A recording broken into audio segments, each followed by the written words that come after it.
Hello there guys, and welcome back to the channel. So not too long ago I made a pre-fight ability guide in my Ultimate of Champions, because pre-fights are a relatively new thing, but there are still very important differences in between them. So we went over every single champion in the game that has pre-fight abilities, we categorized them in the groups, I explained the differences between them, and then made two follow-up videos of Mr. Fantastic and Odin to kind of go in depth with some interesting interactions. Now, I may or may not do a follow-up video also on Magneto House of X, because there is something to be taken a look at. But there is a type of ability in the game that's way more important than pre-fights, and that's synergies. Now, synergies have existed in this game for much longer. Therefore, there are far more of them, not to mention that virtually every champion has them. It means if you have 200 champions plus in the game, each champion on average, let's say, has 4 synergies. That means there is an absolute boatload of them. Right, and they can be very confusing because they vary in the level of the power, they vary by the time, by the ways they activate and they work, and they can surely take a lot of players by surprise and confuse you. So, I do have a lot of weaknesses and character flaws. But if there is one thing that I'm relatively good at in life, that is ability to break down complex things and to logically go through them one by one so that they start to make sense. And that is something that I use in everyday life. And that helps me comprehend things better. It helps me simplify things. And that is what we're going to be trying to do with synergies. So I'm going to be trying to break down synergies in a handful of categories. So each and every single one of you can automatically identify which synergy belongs in what category. And then we're going to be giving up some examples, and I'll point out some additional points. And this is going to be overall kind of your synergy classification video, because I do plan on making multiple follow-up videos where this information will probably come in handy. And on top of that, it will just make it easier for me to refer you guys back to this video if need be. So let's get to it, shall we? This is going to be your synergy guide. I personally think there are 3 major groups of synergies, so to speak. And I will use this video also as an example to go over how they historically have been implemented in the game, because there are clear time periods when each of these types were kind of like the dominant synergy type, and the functions of them also have changed. So these are the 3 main groups that we're going to be looking at: basic synergies, advanced synergies, and unique synergies. Now, all of these synergies, well, most of them I should say, also vary in terms of who they affect. As in, like, if this synergy is active, what champions are affected? There are champions who are selfish, identically, typically they are villains, by the way, that only help themselves. Then there are synergies where both or all parties involved benefit from it. Then there are larger groups with a condition, where any champion that meets a specific condition can benefit from that synergy, even if they are not necessarily a part of it. So that's where it kind of gets more complex. And then there are synergies that affect the entire team. And they exist in pretty much every level. Now, when this game started, the initial synergies were always extremely simple. Virtually all of them only affected your baseline stats.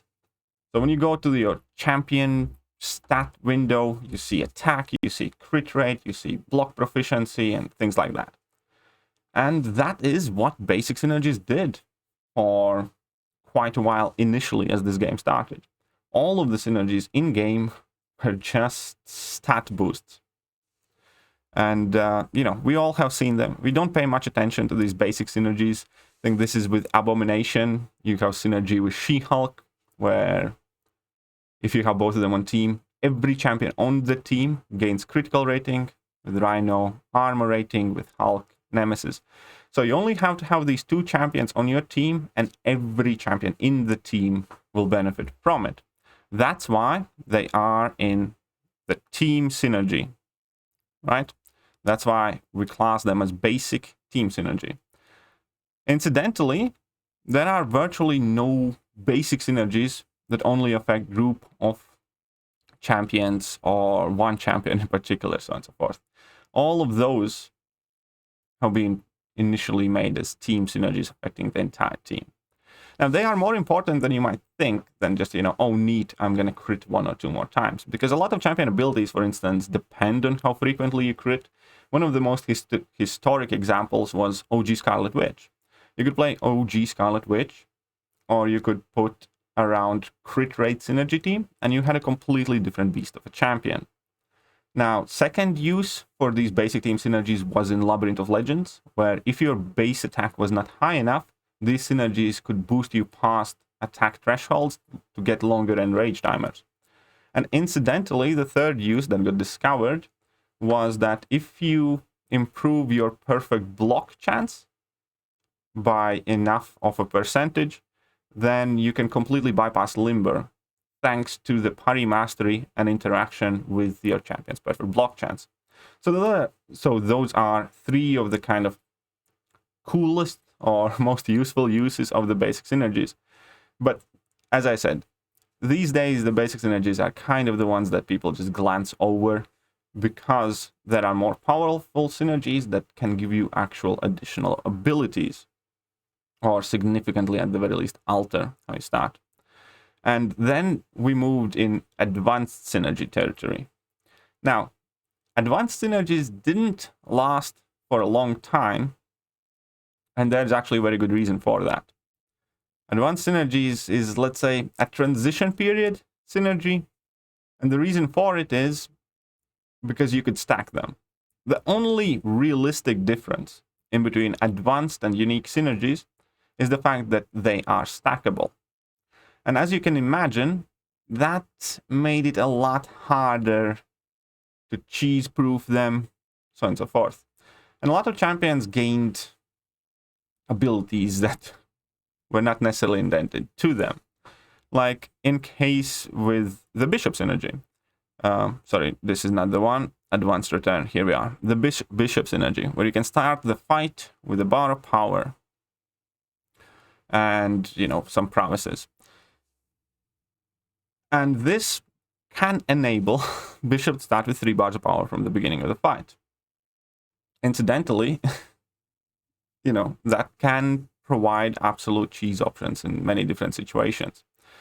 And the stackability of these synergies was the real problem. Therefore, we still have several synergies that can let your champion start with a bar of power, but they're never allowed to stack after that point anymore. Like, I believe Morningstar has a synergy that lets you start with a bar of power. I think either Sorcerer Supreme or Storm Pyramid X has a synergy that lets you start with a bar of power, but you can't stack them anymore.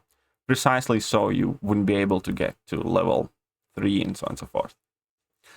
So that is the advanced return synergy, where you synergize with specific champions and both champions get benefits, but you can stack up on those benefits. Right. Now we can move on to advanced conditional ones. And to help you understand this one, that could be Black Bolt, for instance. Black Bolt is an advanced conditional synergy. And these synergies, again, posed pretty much the same problem, where you could stack them up and you can benefit from them, let's say, more than it was intended. So in this case, with Black Bolt, all cosmic champions gain Fury, Precision, Cruelty, and Armor of Duration. As we all know, we started using these synergies to overpump, let's say, Hyperions and stuff like that, and Hellas and whatnot. Therefore, all the next iterations of the same effect have been made unique. There are other champions, let's say Nick Fury synergy with Captain Marvel, improves the Fury duration, but doesn't stack. How Captain America Infinity War synergy, which we're going to check on a bit later as well, but again, it doesn't stack anymore because it came later. Because Kabam very quickly realized that the stackability is very, very large problem. Players are going to abuse it, and it's only a matter of time till they make a very big mistake. But those would be advanced conditional. synergies, because as long as your champion meets a specific condition, in this case, it's a cosmic champion, all the champions from that group can qualify. So these synergies had the capability of affecting far more champions. Like if the previous synergy that we were looking at, if the previous synergy that we were looking at only affected Bishop and Cyclops, then the next one already is capable of affecting an entire class, and any new champion released in that class will be capable of benefiting from this synergy. As a good example is, for instance, this synergy is still used to boost up Cersei and make Cersei much easier to play. Then we can move on to advanced team synergy. And what is the difference on advanced team synergy? There's no condition. Any champion on your team can benefit from it, and they still stack. So a good example here is field agents. All champions gain 10% ability accuracy, and you can stack them. So for instance, this is Quake synergy with Hawkeye.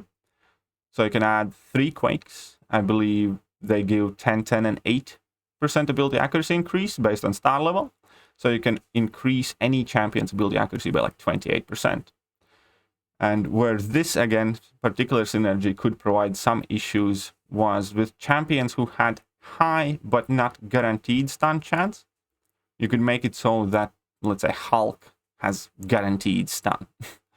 And again, that just enable you to play in a manner that Kabam would find unbecoming, I would say. But again, so I hope you guys are following the difference. So return only affects the champions involved. Conditional affects a group of champions as long as you meet a certain condition, typically a class or a champion tag. And then we have team that affects anyone. Team could be replaced with /all. And because of this stackability problem, Kabam started releasing unique synergies.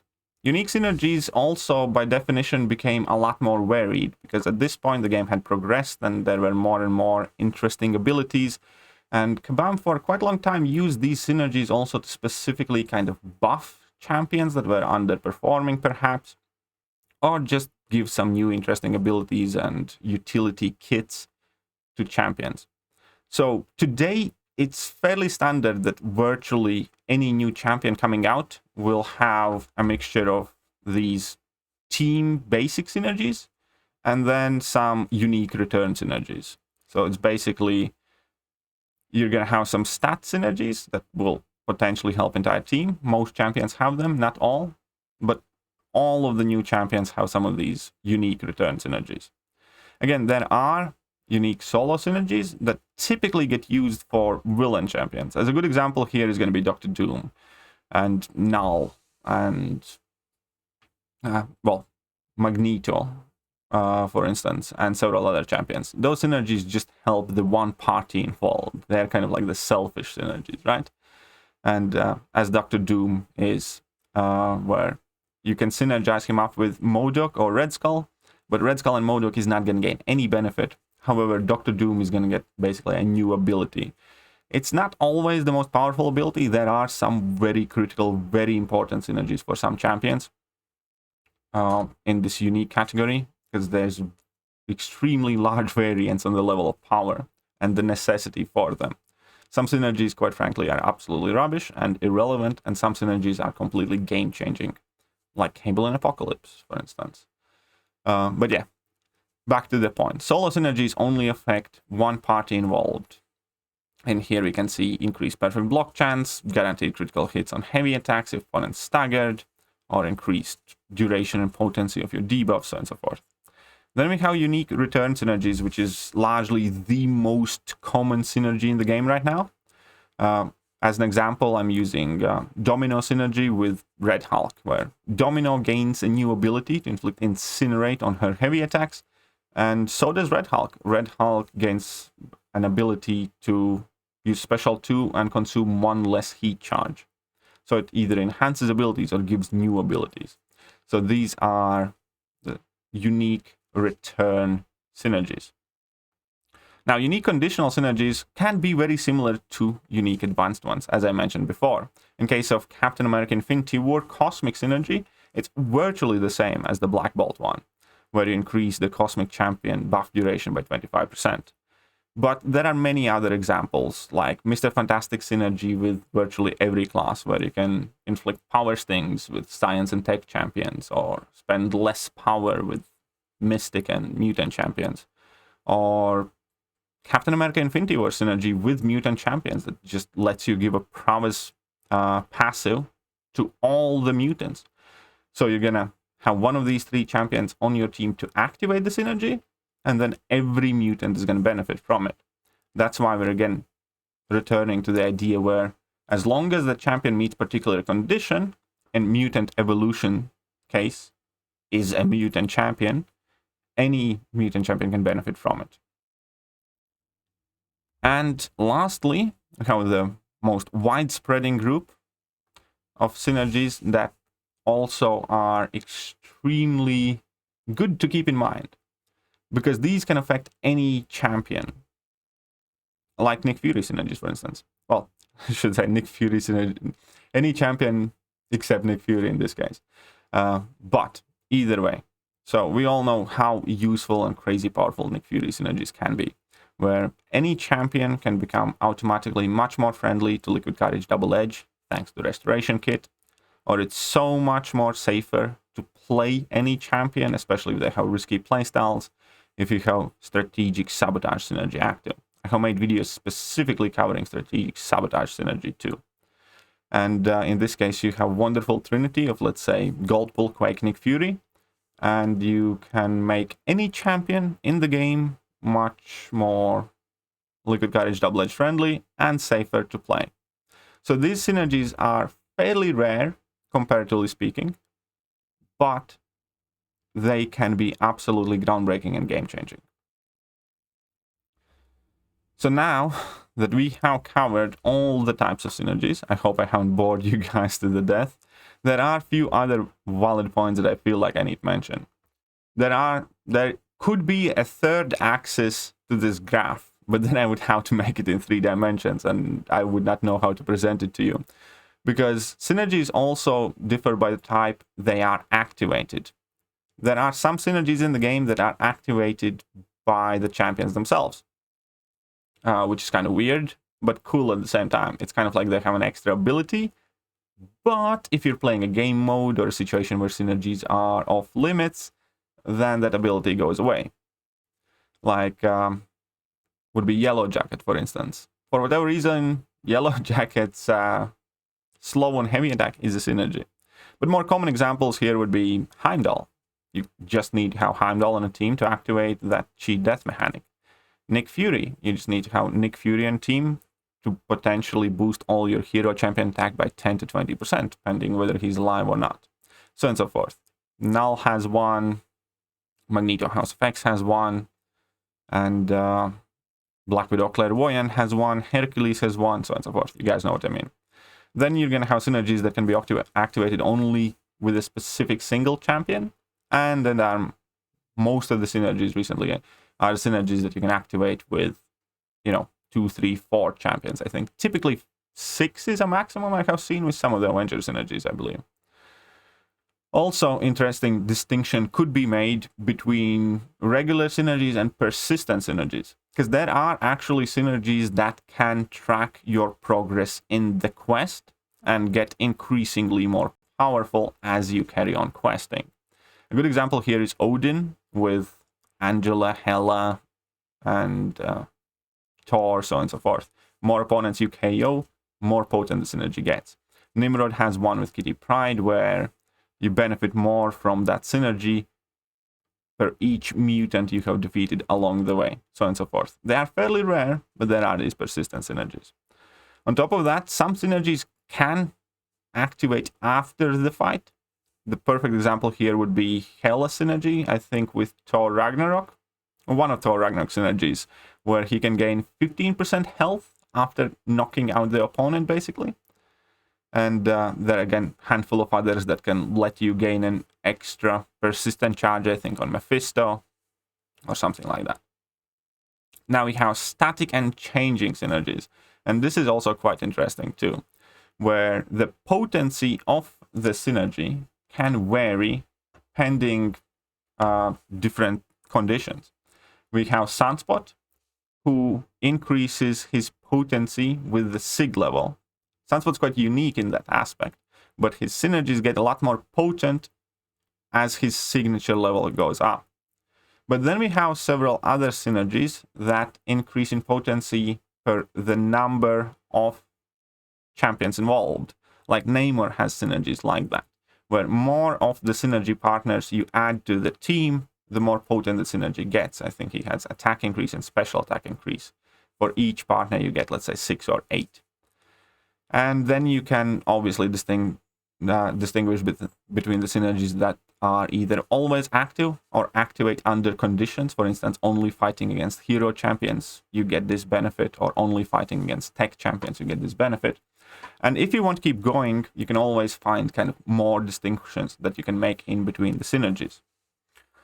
All of them are important to be aware of. However, this is still the base graph that everybody, I believe, would be better off knowing, because it kind of makes a very simple way how to differentiate between all of the synergies. It's not too much to remember, and whenever you look at the new synergy, you can kind of put it in a shelf, and if you need it, you can pull it out.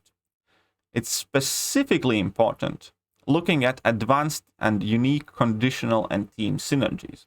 The more of those you can keep in your head, the more efficiently you can build your teams and benefit from very quirky, non-standard interactions.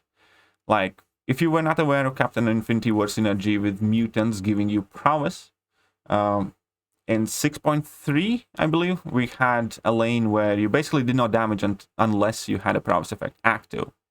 Now, yes, recently many more mutants have gotten prowess buffs, but back then, when that quest came out, there was literally only like 4 or 5 mutant champions that had prowess on their base kits, and many of them were kind of fairly average, so on and so forth.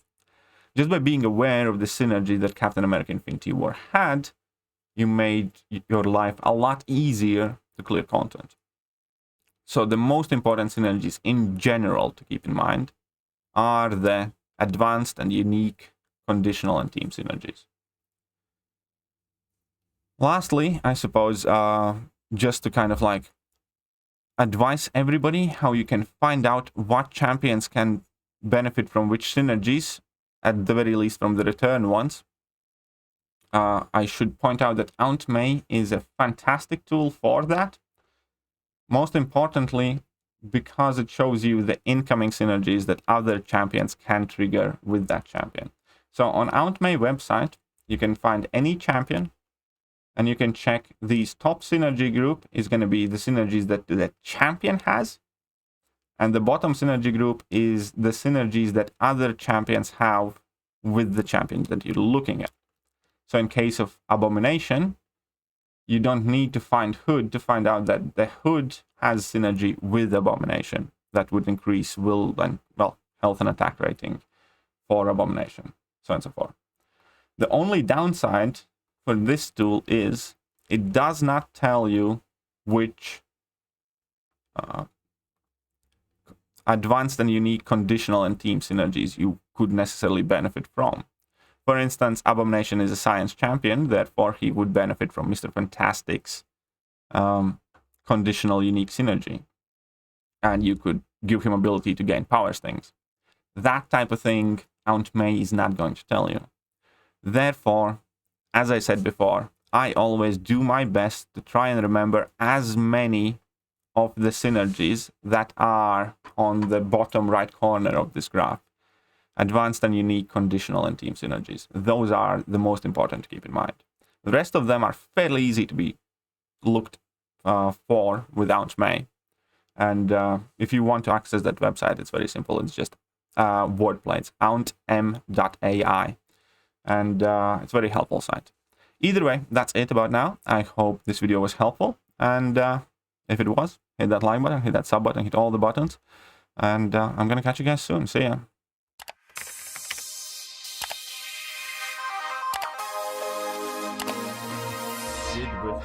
Hello there guys and welcome back to the channel. So we have all the information about the